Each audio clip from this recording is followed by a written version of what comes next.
오늘은 마태복음 5장 13절에서 16절을 보겠습니다. 세상의 소금과 빛.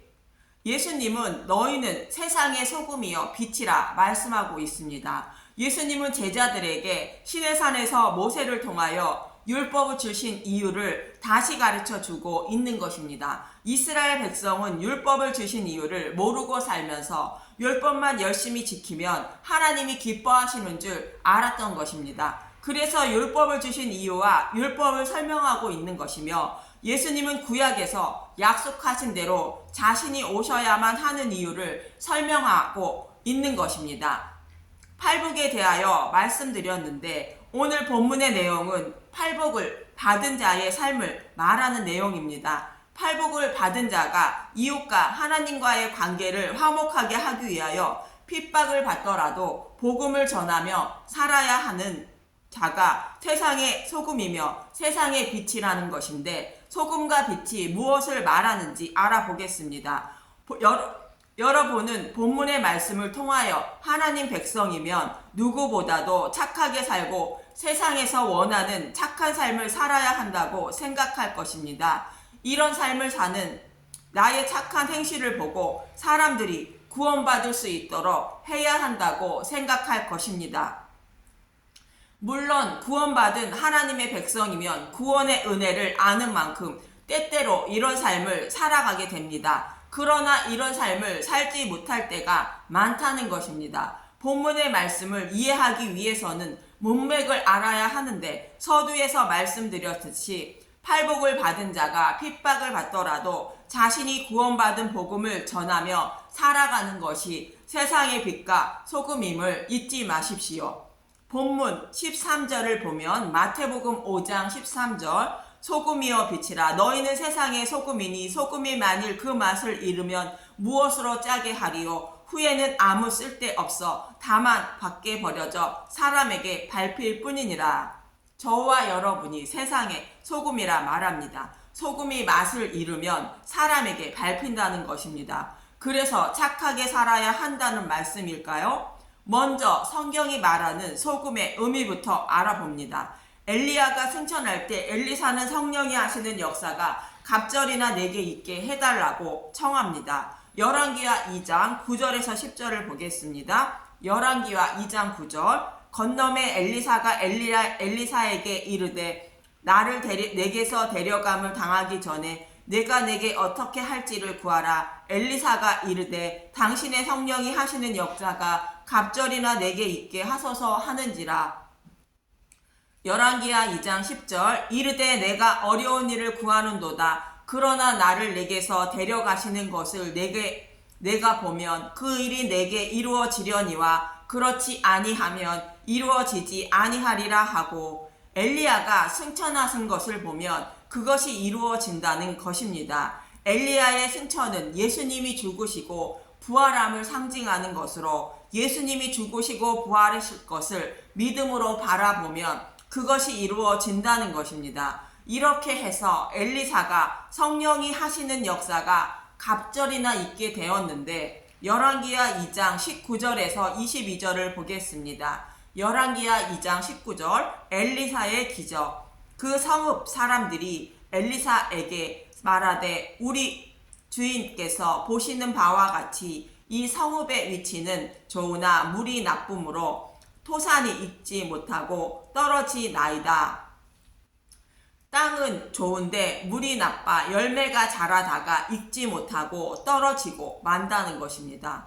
여기서 땅이 좋다는 것은 율법을 말하는 것으로, 율법은 참 좋고 선한 것인데 율법을 잘 지켜야 한다고 아무리 가르쳐도 열매가 맺고 자라는 것 같으나 익지 못하고 떨어진다는 것입니다. 자신의 행위를 강조하여 착한 일을 많이 해서 세상의 빛과 소금으로 살아야 한다고 가르치고, 성경의 말씀에 이렇게 살아야 한다고 했으니 이렇게 살면 복 받습니다 라고 설교하는 것을 말합니다.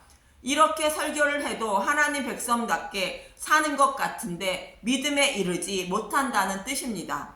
열왕기하 2장 20절, 엘리사가 이르되 새 그릇에 소금을 담아 내게로 가져오라 하매 곧 가져온지라. 열왕기하 2장 21절 엘리사가 물 근원으로 나아가서 소금을 그 가운데에 던지며 이르되 여호와의 말씀이 내가 이 물을 고쳤으니 이로부터 다시는 죽음이 나 열매를 맺지 못함이 없을지니라 하셨느니라 하니, 물 근원에 소금을 넣었다는 것입니다. 소금을 샘물에 넣는 것이 아니라 물 근원에 넣었다는 것으로, 물 근원은 물이 샘솟아 샘물이 되는 곳으로, 물이 나오는 곳에 소금을 넣으면 물 전체가 소금 맛이 난다는 것입니다.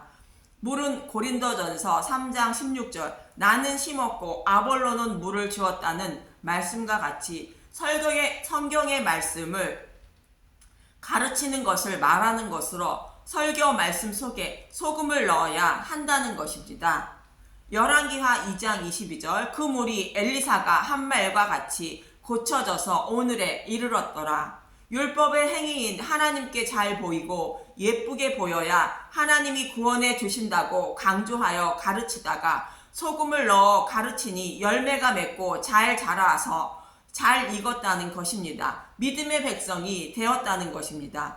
소금이 무엇을 말하는지 한 군데만 더 보겠습니다. 레위기 2장 11절에서 13절입니다. 레위기 2장은 소재에 대한 말씀인데 내 마음을 갈고 닦아서 고운 가루로 만들어 드리는 것이 소재라는 말씀을 많이 들었을 것입니다. 이것 또한 하나님께 잘 보이려는 행위에 불과하며 나는 하나님께 잘 보여서 구원받은 것으로 생각하나 하나님은 그런 나를 바라보지도 않으실 것입니다. 소재는 더러운 나를 구원하시기 위하여 예수님이 육신의 몸을 입고 오셔서 고난과 고통을 받으시는 모습을 모형으로 보여주고 있는 것입니다. 그리고 11절부터는 그런 예수님의 모습을 보고 우리가 어떻게 하나님께 소재를 드리는 것인지 소재를 드리는 방법을 설명하고 있는 것입니다. 레위기 2장 11절 너희가 여호와께 드리는 모든 소재물에는 누룩을 넣지 말지니 너희가 누룩이나 꿀을 여호와께 화제로 드려 사르지 못할지니라. 소재는 고운 가루로 만든 것을 태워 드리는 것을 말합니다. 고운 가루는 예수님이 육신의 몸을 입고 오셔서 고난과 고통을 받으신 것을 말하고 있는 것이로, 그 말씀은 전하지 않고 듣기 좋은 것과 달콤한 것들로 부풀리고 포장하여 전하지 말라는 것으로 이것이 누룩이고 다른 복음이라 말하는 것입니다. 레위기 2장 12절 처음 익은 것으로는 그것을 여호와께 드릴지나 향기로운 냄새를 위하여는 제단에 올리지 말지며, 처음 익은 것은 예수님의 죽으심과 부활인 복음을 말하는 것으로 이것을 여호와께 드릴 수 있으나 다른 것을 더하거나 부풀리거나 설교하거나 가르치거나 하지 말라는 것입니다. 이것을 여호와께 드리지 못한다는 것으로 이런 예배는 하나님이 받으시지 않으신다는 것입니다. 레위기 2장 13절 내 모든 소재물에 소금을 치라. 내 하나님의 언약의 소금을 내 소재에 빼지 못할지니 내 모든 예물에 소금을 드릴지니라. 소재물에 소금을 치는데 언약의 소금을 치라는 것입니다. 소금과 같은 것이 언약이라는 말씀으로 설교 말씀에 소금과 같은 언약의 말씀을 넣어 전하라는 것입니다. 이 말씀은 하나님이 아브라함과 이삭과 야곱에게 하나님의 목숨을 걸고 맹세로 보증한 메시아 언약인 예수님의 죽으심과 부활을 전하라는 것입니다. 소금은 수천 년이 지나도 변하지 않는 것처럼 메시아 언약도 절대로 변하지 않는다는 뜻입니다. 그래서 설교자는 누룩을 넣지 말고 메시아 언약인 복음의 말씀을 전하라는 것이며 이것이 저와 여러분이 하나님께 드려야 할 소재라는 것입니다. 누룩이 없는 복음을 전하고 듣는 것이 하나님께 소재를 드리라는 것이라 말하는 것입니다. 엘리사의 이야기도 율법적으로 행위 중심으로 설교하지 말고 소금 언약인 메시의 언약을 복음을 넣어 전하라는 것으로 우리의 행위로는 하나님을 기쁘게 해드리지 못해 믿음의 열매를 맺지 못하지만 예수님의 죽으심과 부활인 십자가 복음만 전함으로 많은 열매를 맺고 잘 익어 말씀을 듣는 자들이 믿음의 백성이 되었다고 말하고 있는 것입니다.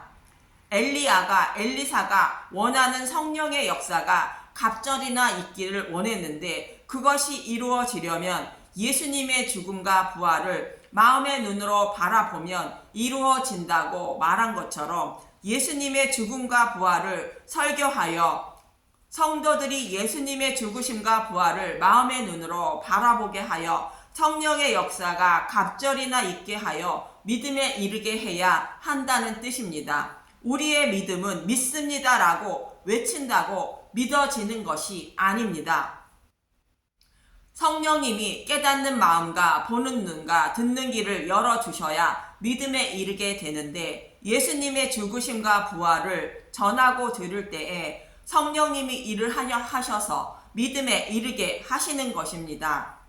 역대하에서도 메시아 언약을 소금에 비유하여 절대 변하지 않음을 말하고 있는 것입니다. 역대하 13장 5절 이스라엘 하나님 여호와께서 소금 언약으로 이스라엘 나라를 영원히 다윗과 그의 자손에게 주신 것을 너희가 알 것을 아니냐. 이렇게 소금은 절대 변하지 않는 메시아 언약을 말하는 것으로 율법으로 죄인임을 깨닫고 그분이 오셔서 나를 구원해 주실 것을 믿고 소망하며 살면서 이웃에게 복음을 전하며 살면 소금이 절대 변하지 않는 것처럼 메시아가 오셔서 반드시 그 일을 이루어 주신다는 뜻이며 그 메시아 언약을 지키지 못하는 하나님이면 그 약속은 사람들에게 버림을 당하고 밟히고 만다는 것입니다. 이렇게 메시아 언약인 복음을 믿고 살아가는 사람이 세상의 소금이라 말하고 있는 것입니다. 두 번째로 세상의 빛에 대하여 알아보겠습니다. 본문 14절을 보면 마태복음 5장 14절 너희는 세상의 빛이라 산 위에 있는 동네가 숨겨지지 못할 것이요. 산 위에 있는 동네는 하나님을 만나기 위해 산에 집을 짓고 살아가는 사람들을 말하는 것으로 자신의 열심을 통하여 하나님 나라에 들어가려고 하는 사람들을 말하는 것으로 대표적인 사람들이 유대인들입니다. 예루살렘 성전산에서 성전이 있고 그곳에서 하나님을 만나려고 힘쓰고 애쓰고 있는 유대인들을 말하고 있는 것입니다. 그들에게 빛을 비추어야 한다는 뜻입니다. 율법의 행위로 구원받지 못하니 예수님을 전해야 한다는 것입니다. 그럼 성경이 말하는 빛은 무엇이라 말하고 있는가? 창세기 1장 2절에서 3절을 보면 창세기 1장 2절 땅이 혼돈하고 공허하며 흑암이 깊음 위에 있고 하나님의 영은 수면 위에 운행하시니라. 창세기 1장 3절 하나님이 이르시되 빛이 있으라 하시니 빛이 있었고 혼돈과 공허가 무슨 뜻인지 잘 설명하고 있는 곳이 예레미야 4장 19절에서 23절입니다. 예레미야 4장 19절 선지자의 탄식 슬프고 아프다 내 마음속이 아프고 내 마음이 답답하여 잠잠할 수 없으니 이는 나의 심령이 나팔 소리와 전쟁의 경보를 들음이로다. 하나님을 버린 이스라엘 백성들을 포로에 내어주시는 하나님의 아픈 마음을 선지자의 마음을 통하여 표현하고 있는 것입니다. 예레미야 4장 20절 패망의 패망이 연속하여 온 땅이 탈취를 당하니 나의 장막과 휘장은 갑자기 파멸되도다. 예레미야 4장 21절 내가 젖 깃발을 보며 나팔 소리 듣기를 어느 때까지 할꼬. 깃발을 들고 있는 군사들의 모습과 전쟁의 나팔 소리가 끊이지 않고 있음을 말합니다. 쉬지 않고 싸움이 벌어지고 있는 모습입니다. 예레미야 4장 22절 내 백성은 나를 알지 못하는 어리석은 자요 지각이 없는 미련한 자식이라. 악을 행하기에는 지각이 있으나 선을 행하기에는 무지하도다. 선을 행한다는 것은 착하게 사는 것이 아니라 메시아 언약을 믿는 것을 말하고 악을 행하는 것은 메시아 언약을 버리는 것으로 아브라함에게 하신 맹세를 믿지 않고 버렸음을 말합니다.